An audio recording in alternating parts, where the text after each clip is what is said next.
Hi guys, today's rant, let's talk about it. A lot of people are asking me when, why, how do you get your watches, and I'm just gonna address it from your point of view this time. As a consumer, you're always gonna ask yourself when and why should I sell my watch. There are so many reasons, and I'm just gonna separate the whole thing by why and then to the when. Obviously, there's some monetary reasons, there's so many reasons out there, but then it comes down to you. And also, I want to address it before anything else. If, let's say, a dealer of some sort, okay, pushes you to actually sell your watch, there's something behind that actually shows either that he really needs it or that he basically wants to steal it from you in a way that he's going to pay you so low and he's going to make a killing on the deal. The only one time that I will push to buy a watch myself is when I want it for myself and I get excited to buy it and I'll pay anything to acquire it. But that's me, that's the collector in me that will do that. Otherwise, just be careful.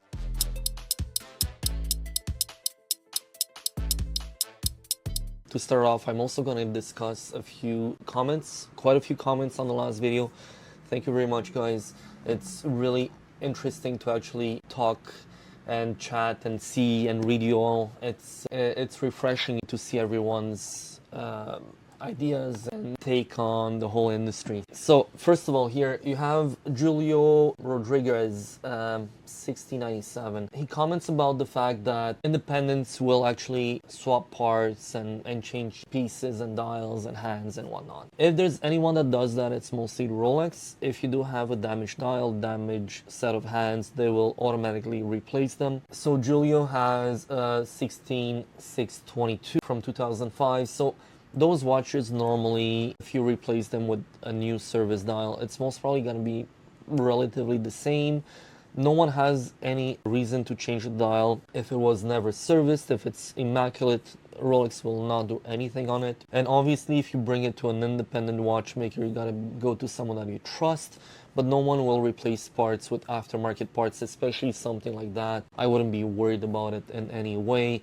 All you have to be worried is actually them not scratching the dial, not scratching the hands, and basically doing a good job in the movement. Obviously, I've seen some horror stories in the past where even Rolex have damaged vintage dials. But overall, I'd say just do your due diligence again to where you go. If they look sketchy and if the guy looks like, he has a whole mess and a pile of parts big like that on their desk and they're just working on a little corner, don't go see those guys. Ask them to actually see their working space before actually giving them the watch to service. And obviously, if they look sketchy, just don't go there.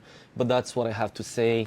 Nothing else. If not, just go through Rolex. No one's gonna do anything bad to your watch. If you decide not to polish it, you can request it. If you decide to actually do a minimal, only the movement, they're just gonna do it. They're just gonna change the gaskets, do the cleaning, and that's it, that's all. And they're just gonna replace a few parts in the movement that are mandatory overall. The next thing that I have to say, there was something that really caught my eye in general. That was a bit funny. You have Ashuto Chat Ped Nekar 9463, and he's saying that he's afraid that his Rolex is made in China or something like that. Is it bad that things are really made in China? Not really. Again, there's a big thing now going on with the international trade and everything else. So obviously, some people are scared of what's going on in general. But I'd say if you're looking at Rolex, I did reply with a quote directly from Rolex, and I will make it really simple. I'm just going to read it. So Rolex creates, manufactures, assembles, and tests all of its watches exclusively in Switzerland. Thanks to the know-how and commitment of more than 9,000 employees, the brand's foresights all of the cutting edge of technological progress. I think that kind of covers the answer of what's really going on. A lot of people are just afraid of things made in China. Look, it's not bad, okay? They have the technology, they have also the know-how to create and make amazing things in China as well. Obviously, if you want to go cheap, you're going to buy a Seagull you know what I'm thinking about seagull movements. I don't consider them of very high quality. Yes, they're workhorses. Yes, they're basing themselves off a Valjoux 22, but it's something of a new process. It's not the seagulls of the 1960s. It's not the same thing. It's not the same quality of steel that they used back then. It looks kind of cheap to me. I have watches from the 60s. I know what a movement from the 60s or the 50s really looks like. And all those wannabe cheap movements from China, they're okay. They're workhorses, they're good, but overall, like, I wouldn't go so far as saying that they're high quality horological movements in any way. But yeah, they're gonna do the job, they're gonna be okay, but they're not, to me, serviceable in a economical way, because the whole movement is costing $150 to $200 on a retail level. So you can imagine how low of a cost they are in China to actually be produced.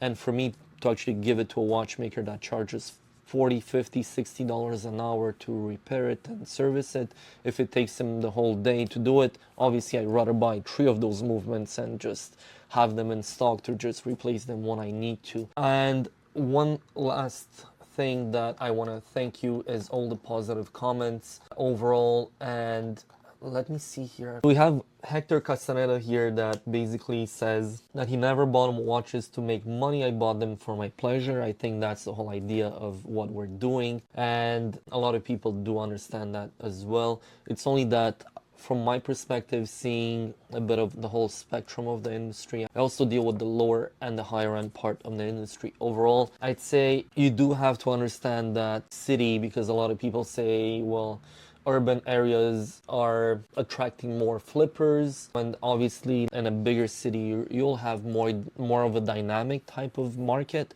Obviously, if you're in the woods and you're the only one liking those watches and you're the only one with a few animals around and you're just like wearing your watches by yourself, obviously you're doing it because you love watches, and I do get it. But in a dynamic city where trades happen all the time and people just come to you back and forth throughout the year, throughout the decade, to actually do trades, to actually buy watches or sell watches to you, obviously it's a lot more dynamic. Might it be something of a vintage model or something modern? It's not like I can say, hey guys, I'm gonna refuse it because morally I don't like the fact that you're flipping watches. No, I'm a business, you know. Obviously, like, I make a living out of it.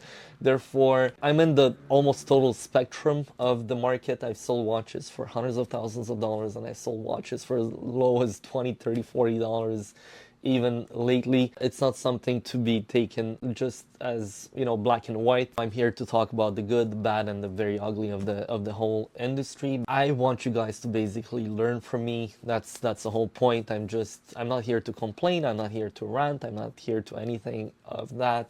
Just here to tell you, hey, you know what? This is what it is. You know, we're a mix of people in the world. Everyone has its own ideas, its own opinions about everything and anything. And that's what the whole idea is here. It's to open your eyes towards the market. It's to open your eyes about something that you haven't seen before. And I hope that this whole industry just grows in a very respectful way in general. And obviously, like, you can like watches and never be able to afford them, and I appreciate that a lot, and I appreciate the support for industry, even from that connoisseur point of view, you knowing watches. And I also appreciate people that actually just buy watches just because they enjoy the models and enjoy what they are.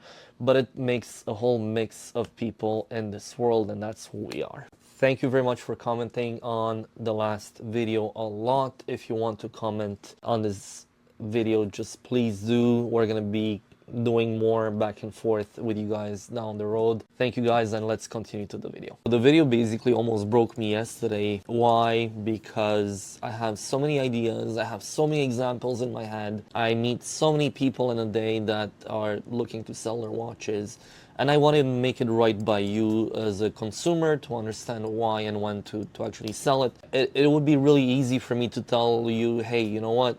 Sell me your watch, take the money and go, and let's end the video. That would be super simple. But from my perspective, you have to be, first of all, doing your due diligence. If you want to go to certain people, go ahead.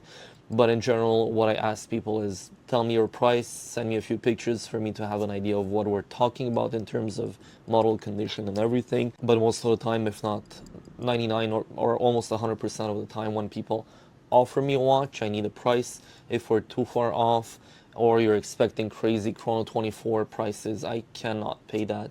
There's fees, there's so many things behind that, and we talked about that in the past. I cannot pay those, so I'm not a end customer, but as a consumer, if you're coming to a dealer like me, you will get a fair price where we make a few percentage and we move on to the next deal. At the end of the day, I'm also a collector, and I understand the point of view of being a collector, and I do understand the point of view of being a reseller. Therefore, it's not only you selling me a watch, but I also put myself into your shoes for any kind of reason you might have. Obviously, the only thing I can do is pay the best when something is, not really for sale. And then I hope for the best in terms of resell if I really like the piece, or if it's for me, obviously I'm gonna pay, top dollar. I'm not gonna go overboard, but I'm gonna pay top dollar for what it's worth because I want it for myself. But let's get going and let's see what my points are. Hopefully you guys like them. If you do have any other ideas, comment, like, subscribe, and we'll have a look.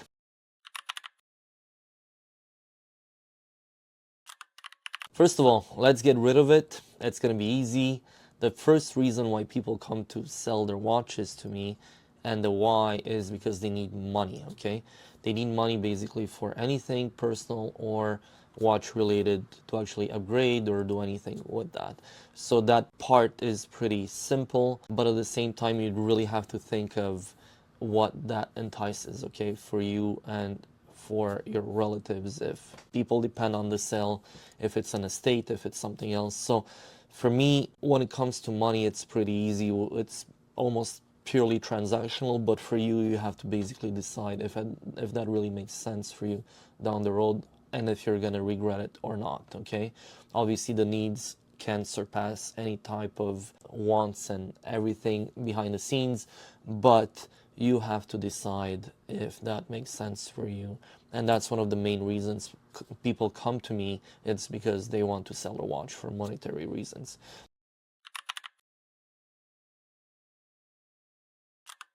The second of all, a lot of people who actually start collecting, they will buy a first watch, then they want to upgrade, they want to get to a better piece. That's also not one of the reasons that I see all the time. And this I agree with, or I always tell people, you know what, if you really enjoy your first watch and you're going to regret selling it, just hold your money, wait for the next piece. And a lot of people do that mistake of buying a first piece that's really, let's say, more affordable, what they could afford at that time. They really enjoyed it. They created a lot of memories around that watch. And then moving on to the next watch, a lot of people want to rush and just buy something with the little means they have to actually upgrade. And they do that mistake of getting rid of the first one that was really something special for them. And then getting to the second one is just of the want takes it over the needs and what they really have as ideas, to begin with. And that actually creates more problems, and down the road you will actually maybe regret it more because you didn't take the time to do that second transaction that suits you.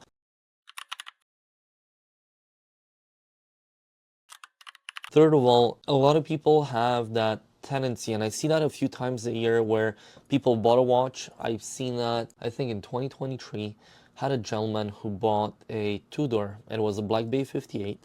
I think we were right before Christmas, 1 or 2 days before Christmas.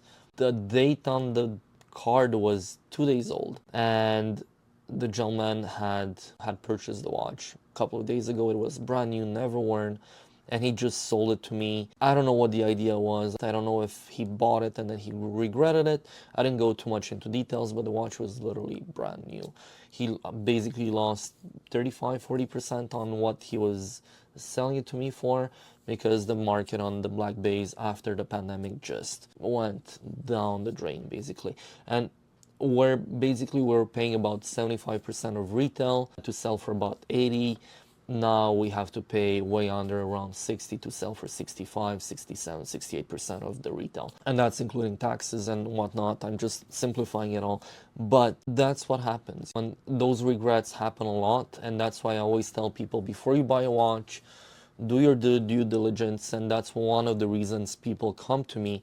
Those regrettably bad purchases, they're not fun. And obviously, like, I don't want to be part of it in a way, because obviously I regret buying a watch after a few days and you lose thousands of dollars. It's not that fun, but you know, it happens. And if you want to get out of it, I'm here for that. A lot of dealers are going to buy them, but it's sad for people to get there. And I don't want you to do that. And that's why I do those videos. And I tell you, you know, before buying something, you got to make sure of what you're doing and how you're doing it. And obviously, as you saw in the last video, it's sad, but most of the time, if not all of the time, you will lose thousands of dollars for that one regretful purchase.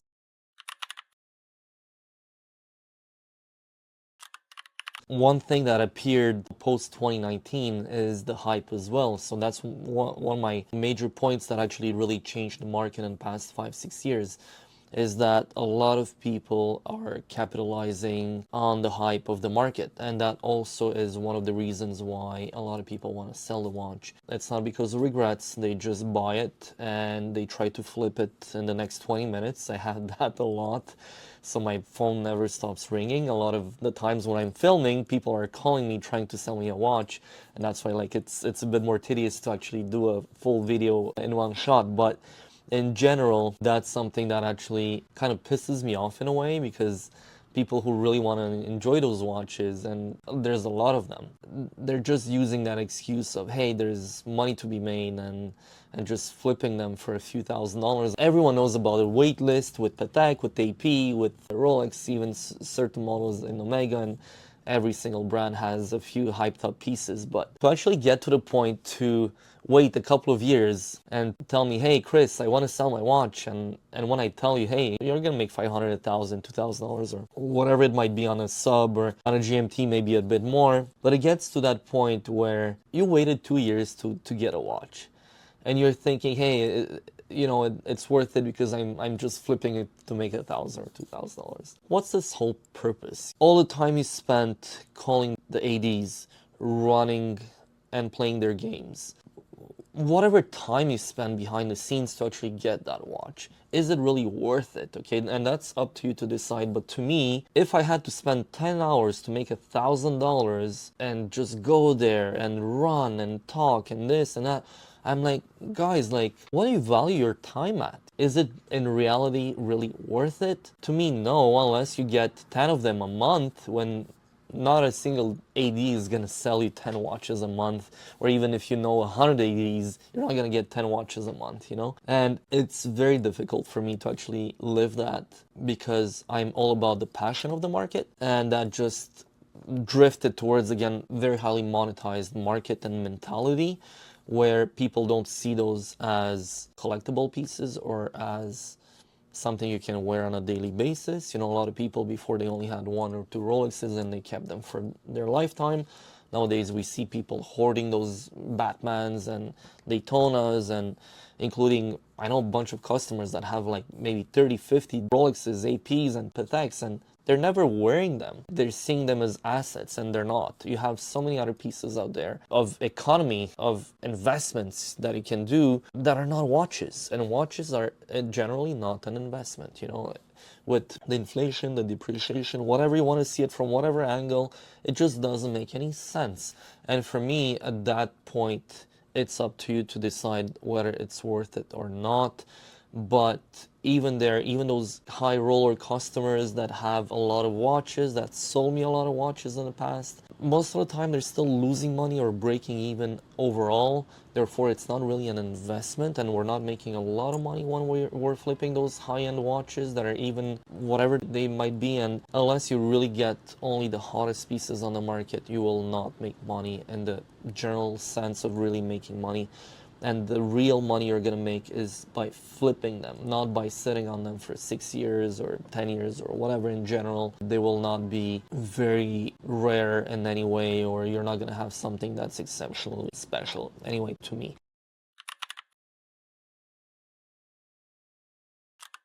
There's so many other reasons why selling a watch, but that one thing that always comes back to me with a lot of the people that actually come to me is that a lot of people tell me, hey, I haven't been wearing this watch for 20, 30 years or even more. Sometimes they've had it in a drawer. Obviously, they see that sometimes the market has skyrocketed. Again, we're going back to the monetary value, but a lot of times people come to me with other than Rolex pieces and I still buy them. And that's one of the other thing.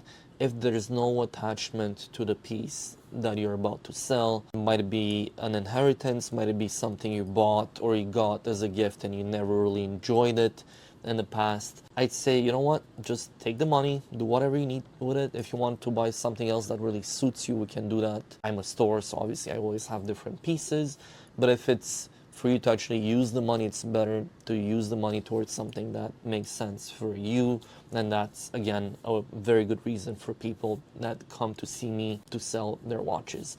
Hope that kind of covers the why. There's many other reasons that I can think of, but that's the main reasons I see. And now let's get to the when. That's very important as well, because that's going to impact the value, it's going to impact, again, the reasoning, it's tied up with the why, and so on and so forth.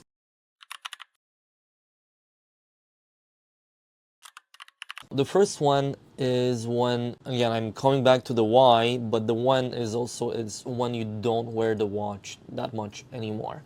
And that also has to do with your taste. I'll put it all together, I'll make it one point, is that you might have had some kind of a liking or some kind of taste that you thought you'd enjoy 5, 10 years ago, and down the road you're getting to the point where you're working in an office, you're working in different fields that don't suit with that watch.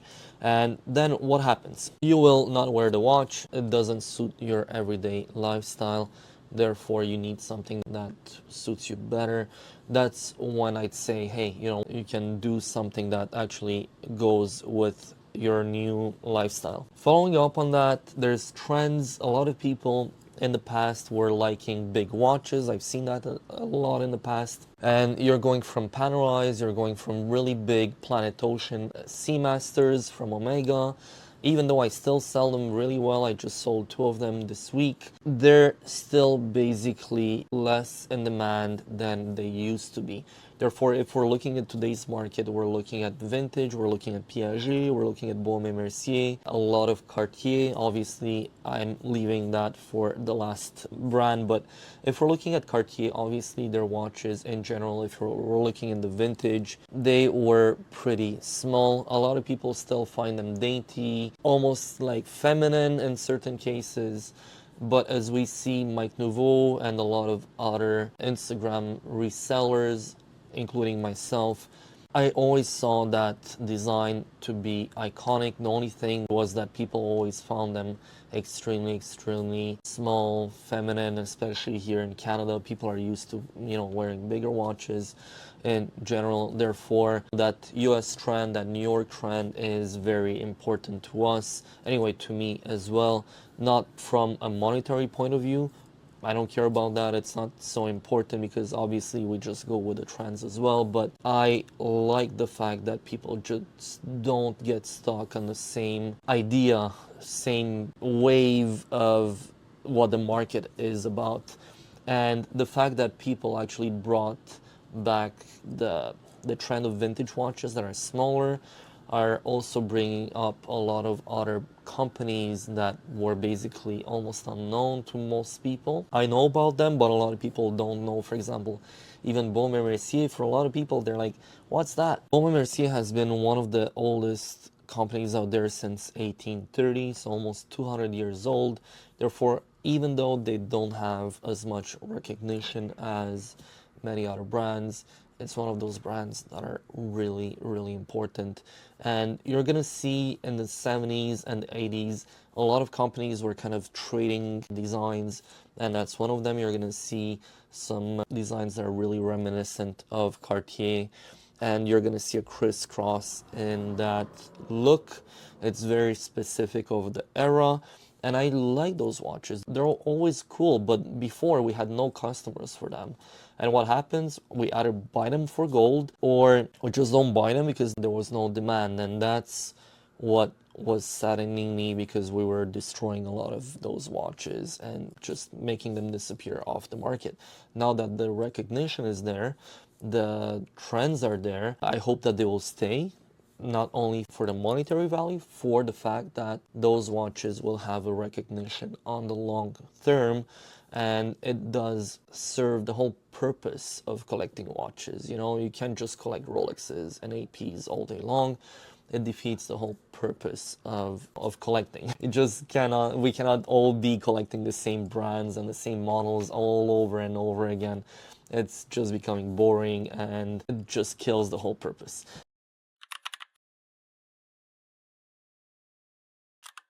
One of the other reasons that I've seen a lot in the past is that people want to consolidate their collection. I did it myself with my personal collection. At the beginning of the pandemic, I traded off some watches to get bigger ones, in terms of, obviously we're talking value, but also in terms of how rare they are and everything.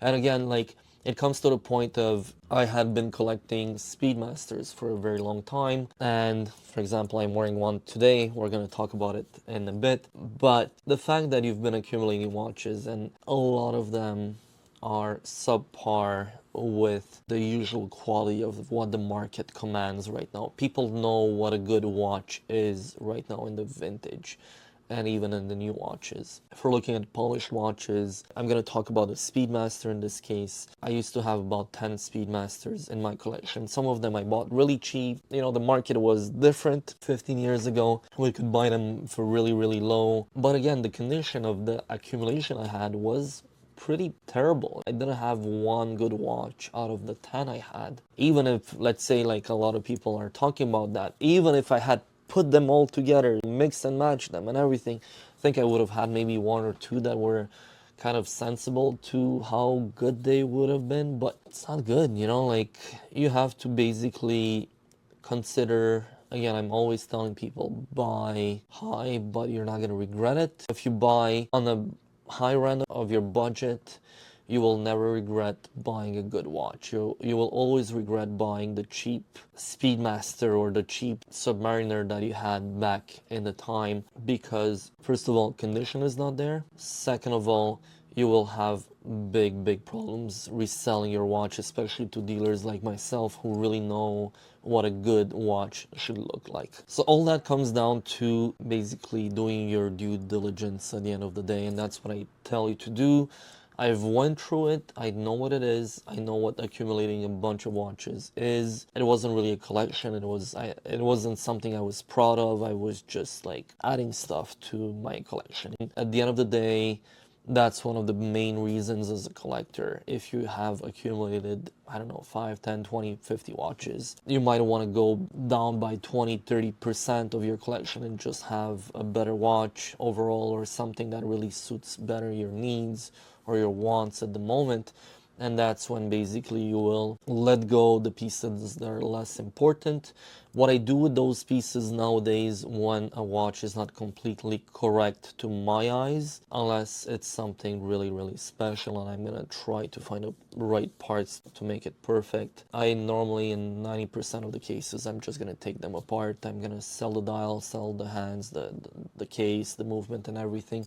Might it be even a vintage Daytona, might it be Speedmasters, that happens quite a lot throughout the year. Vintage GMTs, a lot of them are really poorly polished and they're not that great. So overall, you have to understand that good pieces are rare, good pieces come at a price, and they're not cheap.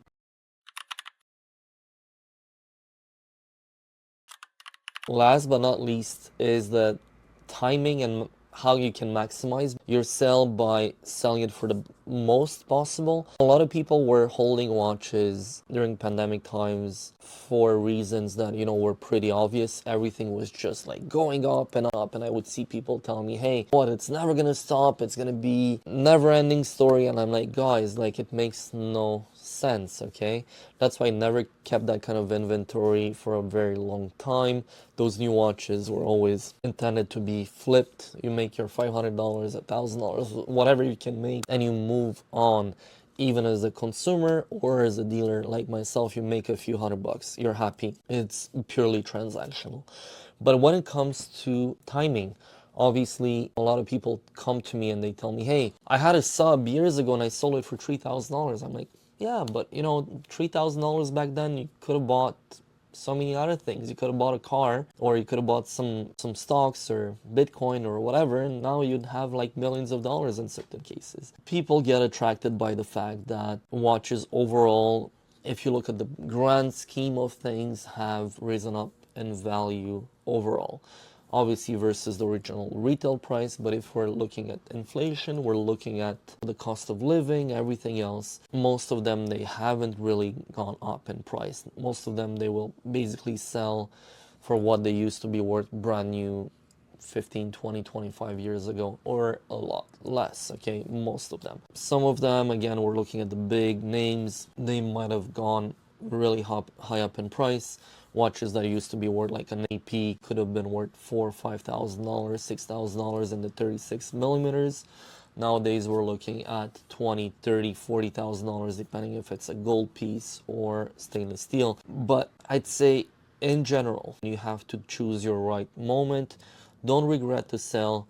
You're always gonna regret the watch that you found that was so unique and you didn't buy. In my case, I have a few watches that I regret not having bought back in the time, and there's so few and far in between. But I'm thinking of maybe 3 or 4 watches that I haven't bought that I should have bought back then. One of them that I regret not buying was a Seiko VFA. If you follow me, who you are, I could have bought a VFA Seiko new old stock back then for I think around $4,500 Canadian, which was a lot of money for a Seiko. But in today's market, that watch is worth a lot more. People realized how rare they are. From my point of view, I already knew what it was, but I just didn't have the means to hold it. I hope the video really served you well, guys, because again, there's so many different reasons to sell a watch, okay? And that will come down to you. Obviously, I'm one of so many resellers. You can sell it on your own. There's so many groups right now where you can sell your watch, or you can buy watches, or you can trade. There's huge communities out there internationally on WhatsApp, on Marketplace. If you're looking on the Chrono24, on eBay, there's so many other platforms where you can also sell your watch. There's also Teddy Baldessar that made a really cool video about before you sell your watch, what to do to try and change it up a bit before you actually do take the decision of selling a watch. And that's why for me it became second nature to actually know what I want, what I don't want, because I'm doing this forever. Okay, it's been almost 30 years. But for most people out there that are just starting off, it's very difficult, and most of the time it's a very impulsive decision to actually buy or sell a watch, to actually go to the next trend and go to the next watch and have fun and whatever and impress your friends, or think that, hey, I got the cheapest sub out there, and then you realize the dial is wrong, the bezel is serviced, this, and your cheap watch transforms into something of a more than a nightmare for a lot of people. And if you're extremely picky and you don't want that, just take the time. It's very simple. Guys like me will tell you, hey, this is good, this is bad, this is what happened, this is something that's good, this is something that's bad about the watch that you're about to buy. But a lot of people in the industry, they're just looking to make the sale or to make the purchase, and it's almost like a fast food transaction for a lot of people, which for me it's not. And if you come to the store, I'll take all the time needed. If I have the time, I'll take an hour with you guys and discuss it, and it comes down to your needs. My need as a business is basically to make money, but not to the detriment of losing customers and losing my name over a few bucks, so That all comes down to you. If you can, guys, please like, subscribe, and support the channel with your comments. If I missed out anything, please comment. It's always cool to actually have some feedback from people in the community. Also, before I let you go, I want to talk about the Speedmaster that I got. I actually do enjoy this watch quite a bit. It's one of the best ones I've seen. It's one of the best ones I had. And it is a 1967 145.012. What's cool about this watch, first of all the lume plots are entirely there. All the lume is visible on the hands, no lume missing basically, which is super rare for those dials. Second of all, the dial is immaculate throughout the whole top to bottom. There's sub dials, there's no scratches, there's no defects in general. The last thing that's really cool about it is that the dial in certain angles turns tropical brown, which is also very, very desirable for those pieces. Obviously, if I look at it right now in the lighting I have here, it does look black, but I do see some tinges of brown. In certain cases, if the light hits perfectly, it's almost like a light brown, which is cool. And the last thing that's extremely interesting about the watch is that it has the vintage telemeter and kilometers bezel, so it doesn't have a dot over 90 bezel. It has the original 1960s bezel that's almost unobtainium, and that's one of those pieces that will remain in the collection for those specifics. Okay, it's very, very interesting to see those pieces in the flesh. It's one of those collectors' dream actually to get one of them. For a lot of times that I'm posting watches, including on my Instagram, and people ask me, hey, is it for sale? A lot of them are not, if it's personal watches, but in general, I tell you if it is for sale, and if it ever goes up for sale, I will let you guys know. But for now, it's something that I enjoy a lot. And again, it's one of the best Speedmasters I've seen so far.